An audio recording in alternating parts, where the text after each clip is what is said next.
ಎಲ್ಲರಿಗೂ ನಮಸ್ಕಾರ ಸ್ನೇಹಿತರೆ. ಬ್ರಹ್ಮಕಮಲ ಹೂ ಅರಳುವ ಸಮಯವನ್ನ ದೈವಿಕ ಶಕ್ತಿಯುಳ್ಳ ಸಮಯವೆಂದು ಪರಿಗಣಿಸಲಾಗುತ್ತದೆ. ಬ್ರಹ್ಮಕಮಲ ಹೂ ಆಧ್ಯಾತ್ಮಿಕ ಮತ್ತು ಧಾರ್ಮಿಕ ಮಹತ್ವವನ್ನು ಹೊಂದಿರುವ ಹೂವಾಗಿದೆ. ಬ್ರಹ್ಮಕಮಲ ಹೂವಿನ ಧಾರ್ಮಿಕ ಹಾಗೂ ಆಧ್ಯಾತ್ಮಿಕ ಮಹತ್ವವೇನು? ಬ್ರಹ್ಮಕಮಲ ಹೂವನ್ನು ಯಾವ ದೇವರಿಗೆ ಅರ್ಪಿಸಬೇಕು? ನಮಗೆಲ್ಲ ತಿಳಿದಿರುವಂತೆ ಬ್ರಹ್ಮಕಮಲ ಹೂ ಒಂದು ಅದ್ಭುತವಾದ ಹಾಗೂ ತುಂಬಾನೇ ಅಪರೂಪವಾದ ಹೂವಿನ ಜಾತಿಯಾಗಿದೆ. ಈ ಬ್ರಹ್ಮಕಮಲ ಹೂ ವರ್ಷದಲ್ಲಿ ಒಂದು ಬಾರಿ ಮಾತ್ರ ಬೆಳೆಯುತ್ತದೆ. ಅದರಲ್ಲೂ ರಾತ್ರಿ ಸಮಯದಲ್ಲಿ ಅರಳಿ ಸೂರ್ಯ ಹುಟ್ಟುವುದರೊಳಗೆ ಮುದುಡಿಕೊಂಡಿರುತ್ತದೆ. ಹಿಂದೂ ಧಾರ್ಮಿಕ ನಂಬಿಕೆಗಳಲ್ಲಿ ಕಮಲದ ಹೂವನ್ನು ಅತ್ಯಂತ ಮಂಗಳಕರವೆಂದು ಪರಿಗಣಿಸಲಾಗುತ್ತದೆ. ಅವುಗಳಲ್ಲಿ ಬ್ರಹ್ಮಕಮಲವು ಒಂದಾಗಿದೆ. ಕೇವಲ ಒಂದು ರಾತ್ರಿಗೆ ಮಾತ್ರ ಅರಳುವ ಈ ಹೂವನ್ನು ನೋಡುವುದೇ ಅದೃಷ್ಟವೆನ್ನುವ ಮಾತಿದೆ. ಈ ಹೂ ನೋಡುವುದಕ್ಕೆ ಸುಂದರವಾಗಿರುವುದು ಮಾತ್ರವಲ್ಲ, ಸಾಕಷ್ಟು ಆಧ್ಯಾತ್ಮಿಕ ಮಹತ್ವವನ್ನು ಹೊಂದಿದೆ. ಈ ಹೂ ಶಿವನೊಂದಿಗೆ ಆಳವಾದ ಸಂಪರ್ಕವನ್ನು ಹೊಂದಿದೆ. ಅದೃಷ್ಟವಂತರ ಮನೆಯಲ್ಲಿ ಮಾತ್ರ ಬೆಳೆಯುವ ಬ್ರಹ್ಮಕಮಲದ ಬಗ್ಗೆ ನಿಮಗೆಷ್ಟು ಗೊತ್ತು? ಬ್ರಹ್ಮನಿಗೂ ಈ ಪುಷ್ಪಕ್ಕೂ ಇರುವ ನಂಟೇನು? ಬ್ರಹ್ಮಕಮಲದ ಪುಷ್ಪವು ಮನೆಯಲ್ಲಿ ಬಿಟ್ಟರೆ ಏನಾಗುತ್ತದೆ? ಯಾವ ದಿನ ಇದನ್ನು ನೆಟ್ಟು ಪೂಜಿಸಬೇಕು? ಮನೆಯ ಏಳಿಗೆಗೆ, ದೈವ ಕೃಪೆಗೆ ಬ್ರಹ್ಮಕಮಲವನ್ನು ಮನೆಯಲ್ಲಿ ಹೇಗೆ ಬೆಳೆಸಬೇಕೆಂದು ಇವತ್ತಿನ ಈ ವಿಡಿಯೋದಲ್ಲಿ ಸಂಪೂರ್ಣವಾಗಿ ತಿಳಿಸಿಕೊಡ್ತೀವಿ, ಬನ್ನಿ. ಅದಕ್ಕೂ ಮುಂಚೆ ನೀವಿನ್ನು ಚಾನಲ್ಗೆ ಸಬ್ಸ್ಕ್ರೈಬ್ ಆಗಿಲ್ಲ ಅಂದರೆ ಈಗಲೇ ಸಬ್ಸ್ಕ್ರೈಬ್ ಆಗಿ, ಹಾಗೆ ವಿಡಿಯೋಗೆ ಲೈಕ್ ಮಾಡಿ, ವಿಡಿಯೋ ಸ್ಕಿಪ್ ಮಾಡದೆ ಕೊನೆ ತನಕ ನೋಡಿ. ಎಲ್ಲರೂ ಭಕ್ತಿಯಿಂದ ಜೈ ಬ್ರಹ್ಮದೇವ ಅಂತ ಕಮೆಂಟ್ ಮಾಡಿ. ಬ್ರಹ್ಮಕಮಲ ಹೂ ಶಿವನಿಗೆ ಅತ್ಯಂತ ಪ್ರಿಯವಾದ ಹೂವಾಗಿದೆ.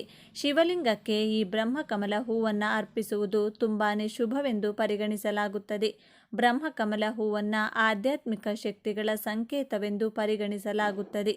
ಶಿವನಿಗೆ ಬ್ರಹ್ಮಕಮಲ ಹೂವನ್ನು ಅರ್ಪಿಸುವುದರಿಂದ ಜನರ ಇಷ್ಟಾರ್ಥಗಳೆಲ್ಲ ಶೀಘ್ರದಲ್ಲೇ ಈಡೇರುವುದು.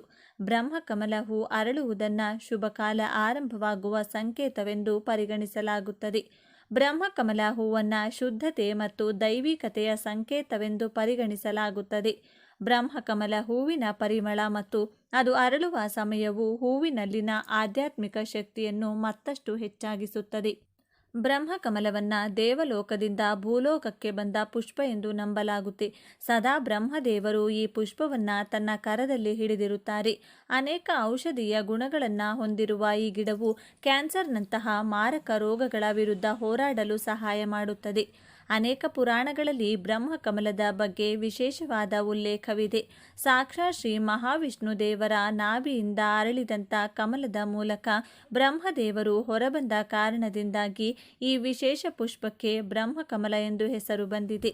ಈಗಾಗಲೇ ಹೇಳಿರುವಂತೆ ಬ್ರಹ್ಮಕಮಲ ಹೂ ಕೇವಲ ರಾತ್ರಿ ಸಮಯದಲ್ಲಿ ಅರಳುವ ಶಕ್ತಿಯನ್ನು ಹೊಂದಿದ್ದು, ಮುಂಜಾನೆಯಾಗುತ್ತಿದ್ದಂತೆ ಇದು ಬಾಡಿ ಹೋಗುತ್ತದೆ. ಬ್ರಹ್ಮಕಮಲ ಹೂ ಅರಳುವ ಸಮಯವನ್ನು ಅತ್ಯಂತ ವಿಶೇಷವೆಂದು ಪರಿಗಣಿಸಲಾಗುತ್ತದೆ.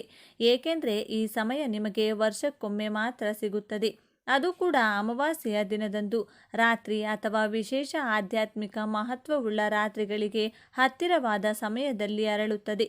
ಅದು ಅರಳಿದಾಗ ಅದನ್ನು ಮಂಗಳಕರ ಮತ್ತು ದೈವಿಕ ವಿದ್ಯಮಾನವೆಂದು ಪರಿಗಣಿಸಲಾಗುತ್ತದೆ. ಇದೇ ಬ್ರಹ್ಮಕಮಲದಿಂದ ದೇವಾನುದೇವತೆಗಳ ಜೀವ ಉಳಿದಿದೆ ಎಂದರೆ ಆಶ್ಚರ್ಯವಾಗುತ್ತದೆ. ಗಣೇಶನ ಶಿರಸ್ಸು ಬದಲಾದ ಕತೆ ಪ್ರತಿಯೊಬ್ಬರಿಗೂ ಗೊತ್ತು.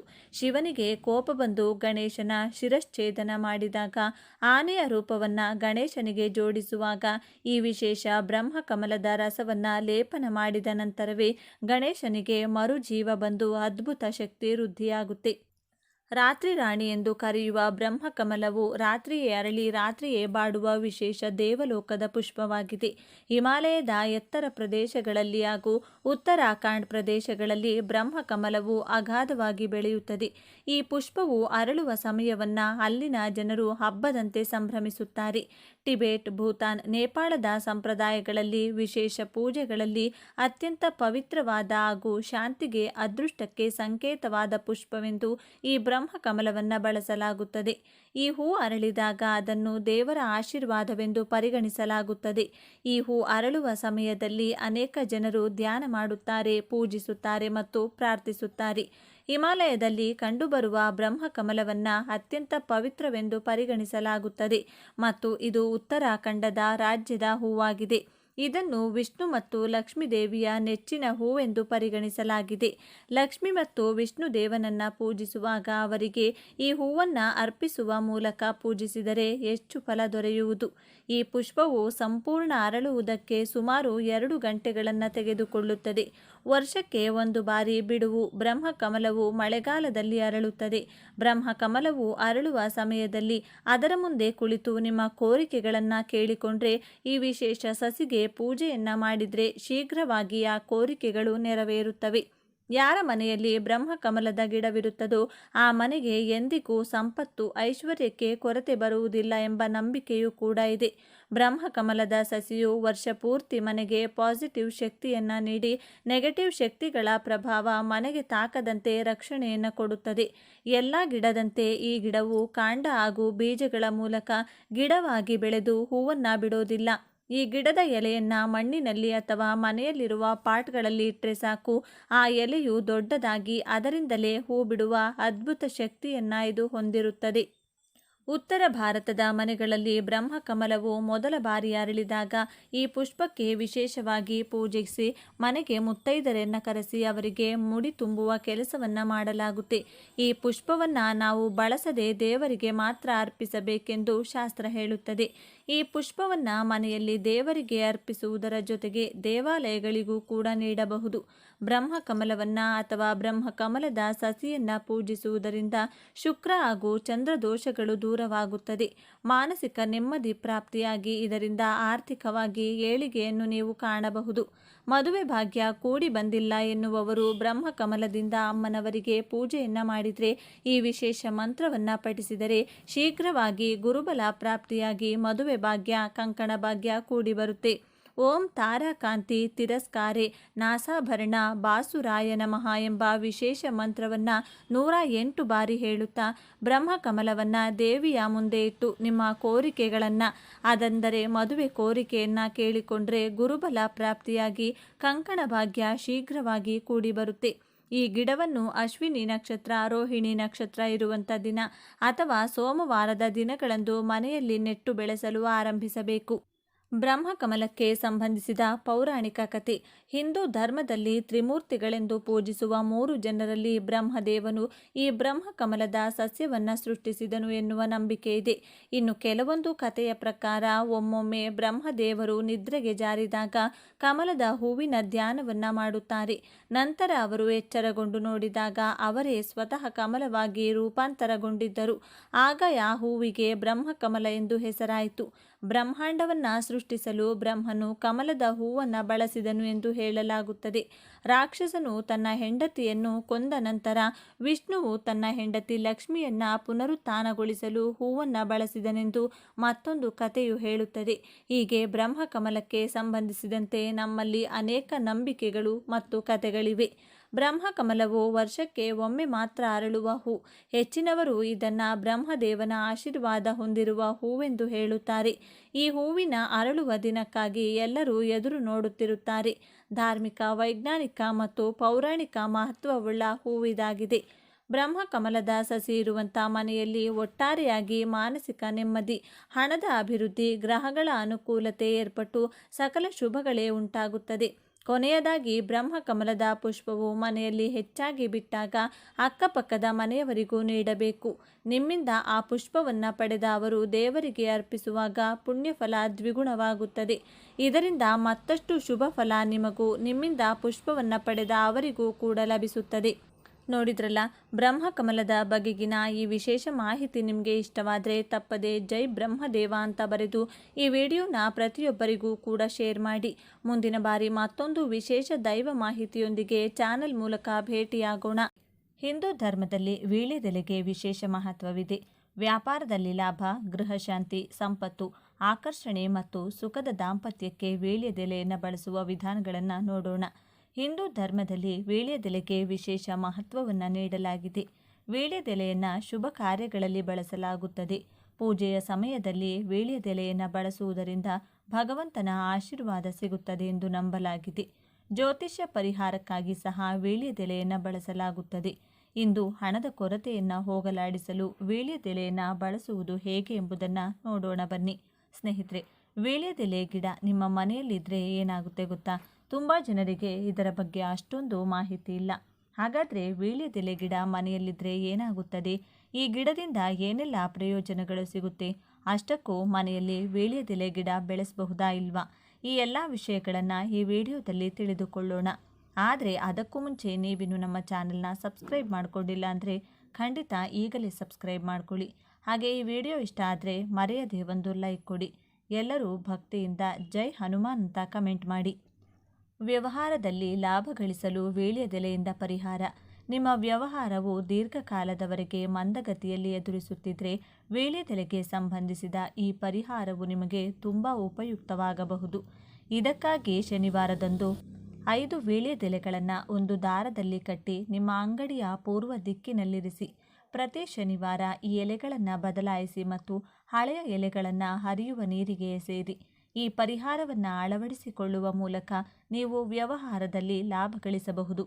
ಸ್ನೇಹಿತರೆ, ಈ ವೀಳ್ಯದೆಲೆ ಗಿಡ ಬಳ್ಳಿ ರೂಪದಲ್ಲಿ ಬೆಳೆಯುವಂಥದ್ದು. ತುಂಬ ಜನ ಈ ಗಿಡವನ್ನು ಮನೆಯಲ್ಲಿ ಬೆಳೆಸ್ತಾ ಇರ್ತಾರೆ. ಪ್ರತಿದಿನ ರಾತ್ರಿ ಮಲಗುವ ಮುಂಚೆ ಬೀಡ ಅಥವಾ ವೀಳ್ಯದೆಲೆ ತಿನ್ನುವಂಥ ಅಭ್ಯಾಸ ತುಂಬ ಜನರಿಗೆ ಇರುತ್ತದೆ. ಈ ಗಿಡವನ್ನು ನಾಗವಲ್ಲಿ ಗಿಡ ಅಂತಲೂ ಕರೆಯುತ್ತಾರೆ. ಹಿಂದೂ ಧರ್ಮದ ಪ್ರಕಾರ ವೀಳ್ಯದೆಲೆ ಗಿಡಕ್ಕೆ ಎಷ್ಟೋ ವಿಶಿಷ್ಟತೆ ಇದೆ. ಆಯುರ್ವೇದದಲ್ಲೂ ಕೂಡ ವೀಳ್ಯದೆಲೆಯನ್ನು ಔಷಧಿಗಳಲ್ಲಿ ಬಳಸುತ್ತಾರೆ. ಯಾವ ಮನೆಯಲ್ಲಿ ವೀಳ್ಯದೆಲೆ ಗಿಡ ಇರುತ್ತದೋ ಆ ಮನೆಯಲ್ಲಿ ಶನೇಶ್ವರ ಪ್ರವೇಶಿಸುವುದಿಲ್ಲ ಎಂದು ಪಂಡಿತರು ಹೇಳುತ್ತಾರೆ. ವೀಳ್ಯದೆಲೆ ಗಿಡ ನಿಮ್ಮ ಮನೆಯಲ್ಲಿದ್ದರೆ ನಿಮ್ಮ ಕಷ್ಟಗಳೆಲ್ಲ ಕೂಡ ಹೊರಟು ಹೋಗುತ್ತೆ. ನಿಮ್ಮ ಅದೃಷ್ಟ ಕುಲಾಯಿಸಿ ಮುಟ್ಟಿದ್ದೆಲ್ಲವೂ ಚಿನ್ನವಾಗುತ್ತದೆ. ಈ ಗಿಡ ನಮ್ಮ ಮನೆಯಲ್ಲಿದ್ದರೆ ನಮಗೆ ಯಾವ ಗ್ರಹದೋಷಗಳು ಕೂಡ ತಗುಲುವುದಿಲ್ಲ. ಭೂತ ಪ್ರೇತ ಪಿಶಾಚಿಗಳು ನಮ್ಮ ಮನೆಯ ಆಸುಪಾಸಿಗೂ ಬರುವುದಿಲ್ಲ. ಈ ವೀಳ್ಯದೆಲೆ ಗಿಡ ಮನೆಯಲ್ಲಿದ್ದರೆ ಸಾಕ್ಷಾತ್ ಆಂಜನೇಯ ಸ್ವಾಮಿ ನಮ್ಮ ಮನೆಯಲ್ಲಿ ನೆಲೆಸಿದಂತೆ ಲೆಕ್ಕ. ಈ ಗಿಡ ದಿನೇ ದಿನೇ ಬೆಳೆಯುತ್ತಾ ಹೊಸ ಹೊಸ ಎಲೆಗಳು ಚಿಗುರಿದರೆ ನಮ್ಮ ಮೇಲೆ ಲಕ್ಷ್ಮೀ ಕಟಾಕ್ಷ ಚೆನ್ನಾಗಿದೆ ಎಂದು ಅರ್ಥ. ವಿಪರೀತವಾಗಿ ಸಾಲ ಅಥವಾ ಆರ್ಥಿಕ ಸಮಸ್ಯೆ ಇರುವವರು ವೀಳ್ಯದೆಲೆ ಗಿಡವನ್ನು ಮನೆಯಲ್ಲಿ ಬೆಳೆಸಿದರೆ ಒಳ್ಳೆಯದು. ಎಷ್ಟೇ ಹಣ ಬಂದರೂ ಕೈಯಲ್ಲಿ ನಿಲ್ಲದೆ ಖರ್ಚಾಗುತ್ತಿದ್ದರೆ ಅವರು ಪ್ರತಿದಿನ ಒಂದು ವೀಳ್ಯದೆಲೆ ತೆಗೆದುಕೊಂಡು ಸ್ವಲ್ಪ ಎಳ್ಳೆಣ್ಣೆ ಬೆರೆಸುವಂಥ ಕುಂಕುಮದಿಂದ ಶ್ರೀರಾಮ್ ಎಂದು ಆ ಎಲೆಯ ಮೇಲೆ ಬರೆದು ಅದನ್ನು ಆಂಜನೇಯ ಸ್ವಾಮಿ ಫೋಟೋ ಮುಂದೆ ಇಟ್ಟು ಪೂಜೆ ಮಾಡಬೇಕು. ಈ ರೀತಿ ನೀವು ನಿಮ್ಮ ಸಮಸ್ಯೆ ಬಗೆಹರಿಯುವವರೆಗೂ ಕೂಡ ಮಾಡಬೇಕು. ಈ ರೀತಿ ನೀವು ಆಂಜನೇಯ ಸ್ವಾಮಿ ಫೋಟೋ ಮುಂದೆ ಇಟ್ಟಿರುವಂಥ ವೀಳ್ಯದೆಲೆಯನ್ನು ಮಾರನೇ ದಿನ ತೆಗೆದು ನೀವೇ ತಿನ್ನಬಹುದು ಅಥವಾ ಹರಿಯೋ ನೀರಿನಲ್ಲಿ ಹಾಕಬಹುದು. ಅಷ್ಟೇ ಹೊರತು ಆ ಎಲೆಯನ್ನು ಕಸದ ಬುಟ್ಟಿಯಲ್ಲೋ ಅಥವಾ ಯಾರಾದರೂ ತುಳಿಯುವಂತಹ ಕಡೆನೂ ಹಾಕಬಾರ್ದು.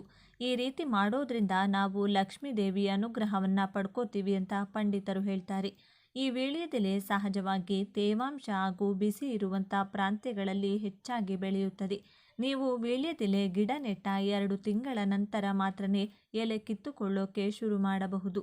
ಮನೆಯಲ್ಲಿ ಹಬ್ಬ ಹರಿದಿನ ವ್ರತ ಯಾವುದೇ ಶುಭ ಕಾರ್ಯ ನಡೆದಾಗಲೂ ಕೂಡ ವೀಳ್ಯದೆಲೆ ಬಳಸಿ ತಾಂಬೂಲ ಕೊಡೋದು ಪೂರ್ವ ಕಾಲದಿಂದಲೂ ಬರುತ್ತದೆ. ವೀಳ್ಯದೆಲೆ ಮನೆಯಲ್ಲಿ ಬೆಳೆಸುವುದರಿಂದ ಆರ್ಥಿಕ ಸಮಸ್ಯೆ ಪೂರ್ತಿಯಾಗಿ ನಿವಾರಣೆಯಾಗುತ್ತದೆ ಎಂದು ತುಂಬ ಜನರು ನಂಬುತ್ತಾರೆ. ಕೇವಲ ಆರ್ಥಿಕ ಸಮಸ್ಯೆ ಮಾತ್ರವಲ್ಲದೆ ನಮಗೆ ಬರುವಂತಹ ಎಷ್ಟೋ ಅನಾರೋಗ್ಯ ಸಮಸ್ಯೆಗಳನ್ನು ಕೂಡ ಈ ಎಲೆ ನಿವಾರಿಸುತ್ತದೆ. ಗಂಟಲು ನೋವನ್ನು ಕಡಿಮೆಯಾಗಿಸುವುದರಲ್ಲಿ ಈ ವೀಳ್ಯದೆಲೆ ರಸ ತುಂಬ ಸಹಾಯ ಮಾಡುತ್ತದೆ. ವೀಳ್ಯದೆಲೆಯಲ್ಲಿ ಫೈಬರ್ ಅಂಶ ಅಧಿಕವಾಗಿರುತ್ತದೆ. ಇದನ್ನು ಪ್ರತಿದಿನ ಊಟದ ನಂತರ ಅಥವಾ ಮಲಗುವ ಮುಂಚೆ ತಿಂದರೆ ಜೀರ್ಣಶಕ್ತಿ ಉತ್ತಮವಾಗಿ ನಡೆಯುತ್ತದೆ. ವಾಸ್ತುಶಾಸ್ತ್ರದ ಪ್ರಕಾರ ನಾವು ಮನೆಯಲ್ಲಿ ಬೆಳೆಸುವಂತಹ ಗಿಡ ಮರಗಳು ಅಥವಾ ಇಟ್ಟುಕೊಳ್ಳುವಂಥ ವಸ್ತುಗಳು ನಮ್ಮ ಸ್ಥಿತಿಗತಿಯ ಮೇಲೆ ಪರಿಣಾಮವನ್ನು ಬೀರುತ್ತದೆ. ಹಾಗಾಗಿ ನಾವು ಬೆಳೆಸುವಂತಹ ಗಿಡ, ಅದನ್ನು ಇಡುವಂತಹ ಜಾಗ ಎಲ್ಲವೂ ಕೂಡ ವಾಸ್ತು ಪ್ರಕಾರ ಇದ್ದರೆ ಒಳ್ಳೆಯದು. ವೀಳ್ಯದೆಲೆ ಗಿಡ ಮನೆಯಲ್ಲಿ ಬೆಳೆಸೋದ್ರಿಂದ ಸುಲಭವಾಗಿ ಧನಲಾಭ ಉಂಟಾಗುತ್ತದೆ ಎಂದು ವಾಸ್ತುಶಾಸ್ತ್ರದ ನಿಪುಣರು ಹೇಳುತ್ತಿದ್ದಾರೆ. ನಾವು ಸರಿಯಾದ ದಿಕ್ಕಿನಲ್ಲಿ ಬೆಳೆಸಿದರೆ ಒಳ್ಳೆ ಶುಭ ಫಲ ಪಡೆದುಕೊಳ್ತೇವೆ. ಮನೆಯಲ್ಲಿ ಗಿಡಗಳನ್ನು ಬೆಳೆಸುವವರು ಸಿಂಹದ್ವಾರದ ಮುಂದೆಯಾಗಲಿ ಅಥವಾ ಕಿಟಕಿ ಪಕ್ಕದಲ್ಲಿ ಹೆಚ್ಚಾಗಿ ಬೆಳೆಸುತ್ತಾರೆ. ನಮ್ಮ ಹಿಂದೂ ಧರ್ಮದ ಪ್ರಕಾರ ತುಳಸಿ ಗಿಡದ ನಂತರ ಅಷ್ಟೇ ಪವಿತ್ರತೆ ವೀಳ್ಯದೆಲೆ ಗಿಡಕ್ಕೆ ಕೊಡಲಾಗಿದೆ. ಸಿಂಹದ್ವಾರದ ಮುಂದೆ ಅಥವಾ ಕಿಟಕಿ ಪಕ್ಕದಲ್ಲಿ ಗಿಡಗಳನ್ನು ಯಾವಾಗಲೂ ಕೂಡ ಬೆಳೆಸಬಾರದು. ಈ ರೀತಿ ಬೆಳೆಸೋದ್ರಿಂದ ಮನೆ ಯಜಮಾನನಿಗೆ ಕೇಡು ಸಂಭವಿಸುವ ಸಾಧ್ಯತೆ ಇದೆ. ಮನೆಯಲ್ಲಿ ಹಣ್ಣಿನ ಗಿಡಗಳು ಬೆಳೆಸಬೇಕು ಅಂದುಕೊಳ್ಳುವವರು ಪೂರ್ವ ಹಾಗೂ ಉತ್ತರದ ಕಡೆ ಜಾಗ ಖಾಲಿ ಬಿಟ್ಟು ಬೇರೆ ದಿಕ್ಕಿನಲ್ಲಿ ಬೆಳೆಸಬೇಕು. ಈಶಾನ್ಯ ಭಾಗದಲ್ಲಿ ಸೂಜಿ ಮೊನೆಯಷ್ಟು ಭಾರ ಕೂಡ ಇಡಬಾರದಂತೆ. ಹಾಗಾಗಿ ಯಾವ ಗಿಡ ಅಥವಾ ಮರವನ್ನು ಈಶಾನ್ಯ ದಿಕ್ಕಿನಲ್ಲಿ ಬೆಳೆಸಬೇಡಿ.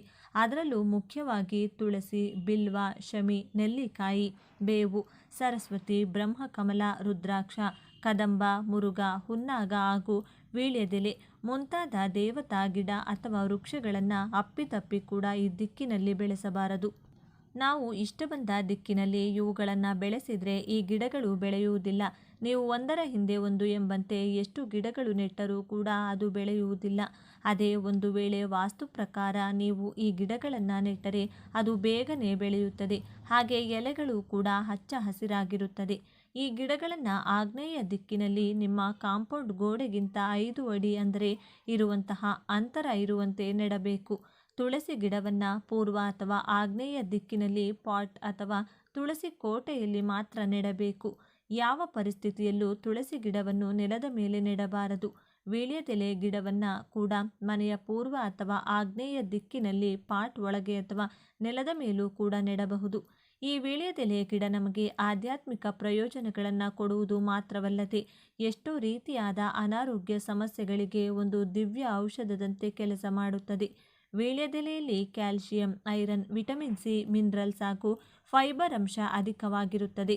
ಹಸಿವಿನಿಂದ ಜೀರ್ಣದವರೆಗೂ ಅನಾರೋಗ್ಯ ಸಮಸ್ಯೆಗಳಿಗೆ ವೀಳ್ಯದೆಲೆ ಒಂದು ಸಂಜೀವಿನಿಯಂತೆ ಕೆಲಸ ಮಾಡುತ್ತದೆ. ಸ್ನೇಹಿತರೆ, ಕೆಲವರಿಗೆ ಹಸಿವಾಗಲ್ಲ, ಹಸಿವಾದರೂ ಕೂಡ ತಿನ್ನೋಕೆ ಇಷ್ಟ ಆಗಲ್ಲ. ಒಂದು ವೇಳೆ ತಿಂದರೂ ಕೂಡ ಯಾವ ಪದಾರ್ಥನೂ ರುಚಿ ಅನಿಸಲ್ಲ. ಇಂತಹ ಜನರು ಪ್ರತಿದಿನ 2 ವೀಳ್ಯದೆಲೆ ತಿನ್ನೋದ್ರಿಂದ ಈ ಸಮಸ್ಯೆಗಳು ಬಗೆಹರಿಯುತ್ತವೆ.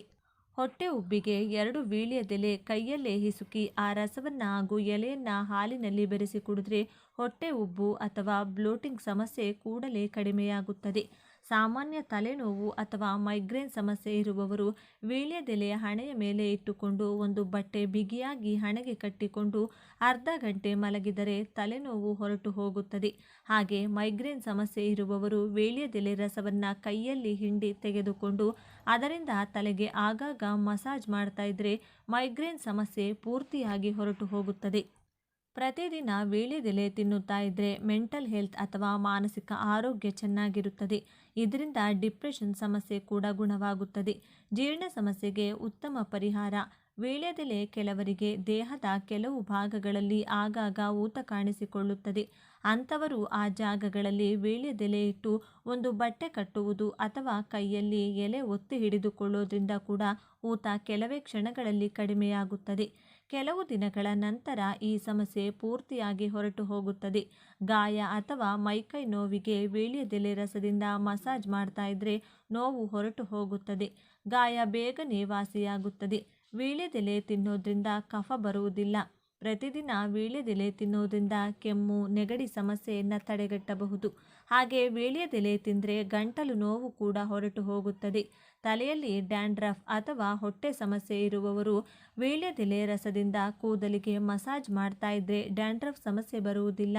ಸಕ್ಕರೆ ಕಾಯಿಲೆ ಇರುವವರಿಗೆ ವೀಳ್ಯದೆಲೆ ರಸ ತುಂಬಾ ಚೆನ್ನಾಗಿ ಕೆಲಸ ಮಾಡುತ್ತದೆ. ಸಕ್ಕರೆ ಕಾಯಿಲೆ ಇರುವವರು 1 ಲೋಟ ನೀರಿನಲ್ಲಿ ವೀಳ್ಯದೆಲೆ ಎಲೆಯ ತುಂಡುಗಳನ್ನು ಹಾಕಿ ಕುದಿಸಿ ಆ ನೀರನ್ನು ಡಿಕಾಷನ್ ಥರ ಕುಡಿಯಬಹುದು. ಅಥವಾ ಪ್ರತಿದಿನ 1 ಅಥವಾ 2 ವೀಳ್ಯದೆಲೆ ಅಗಿಯುತ್ತಾ ರಸ ಕುಡಿಯಬಹುದು. ಅಥವಾ ವೀಳ್ಯದೆಲೆ ಕುಟ್ಟಿ ಆ ರಸ ಮಾತ್ರ ತಗೊಂಡು ಕೂಡ ಟಾನಿಕ್ ಥರ ಕುಡಿಯಬಹುದು. ವೀಳ್ಯದೆಲೆ ಪ್ರತಿದಿನ ತಿನ್ನೋದ್ರಿಂದ ಹೃದಯಕ್ಕೆ ಸಂಬಂಧಪಟ್ಟ ಎಲ್ಲ ಸಮಸ್ಯೆಗಳು ನಿವಾರಣೆಯಾಗುತ್ತದೆ ಎಂದು ಒಂದು ಪರಿಶೋಧನೆಯಲ್ಲಿ ತಿಳಿದು ಬಂದಿದೆ. ವೀಳ್ಯದೆಲೆಯನ್ನು ಸ್ವಲ್ಪ ಬಿಸಿ ಮಾಡಿ ಅದರಿಂದ ಬಂದ ರಸವನ್ನು ಎದೆಯ ಮೇಲೆ ಉಜ್ಜುತ್ತಿದ್ರೆ ಒಣಕೆಮ್ಮು ಸಮಸ್ಯೆ ಹೊರಟು ಹೋಗುತ್ತದೆ. ಈ ರೀತಿ ವೀಳ್ಯದೆಲೆಯಿಂದ ಎಷ್ಟೋ ಆರೋಗ್ಯ ಪ್ರಯೋಜನಗಳನ್ನು ಪಡೆದುಕೊಳ್ಳಬಹುದು. ವೀಳ್ಯದೆಲೆ ಗಿಡ ಮನೆಯಲ್ಲಿ ಬೆಳೆಸುವುದರಿಂದ ಆರೋಗ್ಯದ ಜೊತೆ ಲಕ್ಷ್ಮಿ ಕಟಾಕ್ಷ ಕೂಡ ಸಿಗುತ್ತದೆ. ಶನಿದೇವರ ಆಶೀರ್ವಾದ ನಿಮ್ಮ ಮೇಲಿರುತ್ತದೆ. ಹಾಗೆ ಆಂಜನೇಯ ಸ್ವಾಮಿಯ ಅನುಗ್ರಹ ಕೂಡ ಪಡ್ಕೋಬಹುದು. ನೀವು ಅಷ್ಟೈಶ್ವರ್ಯದಿಂದ ತುಂಬಿ ತುಳುಕುತ್ತೀರಿ.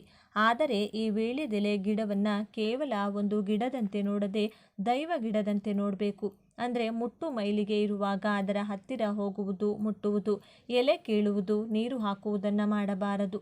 ತುಳಸಿ ಗಿಡವನ್ನು ನೋಡಿಕೊಳ್ಳುವಂತೆ ಈ ಗಿಡವನ್ನು ಕೂಡ ಪವಿತ್ರವಾಗಿ ನೋಡಿಕೊಳ್ಳಬೇಕು. ಇಲ್ಲದಿದ್ದರೆ ಈ ಗಿಡ ಒಣಗಿ ಹೋಗುತ್ತದೆ. ಇದರಿಂದ ಶುಭ ಫಲದ ಬದಲು ಅಶುಭ ಫಲಗಳು ಹೆಚ್ಚಾಗಿ ಉಂಟಾಗುತ್ತದೆ. ಸ್ನೇಹಿತರೆ, ಈ ವಿಡಿಯೋ ನಿಮಗೆ ಇಷ್ಟವಾದರೆ ಲೈಕ್ ಮಾಡಿ, ಶೇರ್ ಮಾಡಿ. ಇಂತಹ ಹೆಚ್ಚಿನ ಉತ್ತಮ ಮಾಹಿತಿಗಳಿಗಾಗಿ ತಪ್ಪದೇ ನಮ್ಮ ಚಾನಲನ್ನು ಸಬ್ಸ್ಕ್ರೈಬ್ ಮಾಡಿಕೊಳ್ಳಿ. ನಾಳೆ ಮತ್ತೊಂದು ವಿಡಿಯೋದೊಂದಿಗೆ ಪುನಃ ಭೇಟಿಯಾಗೋಣ. ಧನ್ಯವಾದಗಳು.